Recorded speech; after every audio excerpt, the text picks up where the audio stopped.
সীতাকুণ্ড যাত্রীবাহী বাস, drum truck, microbus ও CNG চালিত অটোরিকশার চতুর্মুখী সংঘর্ষে জারিয়া বেগম নামে ৪৫ বছর বয়সী এক নারী নিহত।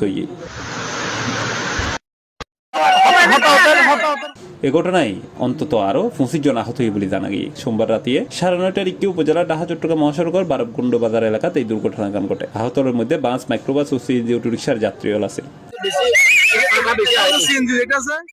নিহত জারিয়া বেগম উপজেলা বারবকুণ্ড ইউনিয়নের মিয়ারসিপাড়া এলাকার বাসিন্দা ও জহুরুল আলমের স্ত্রী। হাইওয়ে পুলিশ ও প্রত্যক্ষদর্শী জানায় ডাহাতুন চট্টগ্রামগামী সৌদিয়া পরিবহনের একখান বাস বারবকুণ্ড বাজার এলাকাত পৌঁছালে মহাসড়ক দুট্টু তাহান্নে একখান মাইক্রোবাসের পেছনতুন ধাক্কা দেয়। এই সময় সড়কের পাশে এটিয়ে তাহান্নে জারিয়া বেগম বাসের চাপায় ঘটনাস্থলে নিহত হয়। আর দুর্ঘটনার পরপর বাসগান মহাসড়কের মাঝখানে থামে যায়। পরে একমিক্ষেতুন আইনে একখান ড্রাম ট্রাক বাসগান পেছনে ধাক্কা দেয়। এক পর্যায়ে ট্রাক গান নিয়ন্ত্রণ হারাইয়া সড়কের উদ্দি দিয়ে তাহা একখান সিএনজি অটোরিকশারে চাপা দেয়। চট্টগ্রাম সীতাকুণ্ডের যে ঢাকা চট্টগ্রাম মহাসড়কের খবর পাইলে বারাউলিয়া হাইওয়ে পুলিশ ও কুমিরা ও সীতাকুণ্ড ফায়ার সার্ভিসের সদস্য ঘটনাস্থল যাই উদ্ধার হাত চালায়। আহত ব্যক্তি হলে সীতাকুণ্ড উপজেলা স্বাস্থ্য কমপ্লেক্স ও বিভিন্ন বেসরকারি হাসপাতালে লয়ে যাওয়া হয়। দুর্ঘটনার বিষয়টা নিশ্চিত করেছে হাইওয়ে থানার officer in charge M A Haque.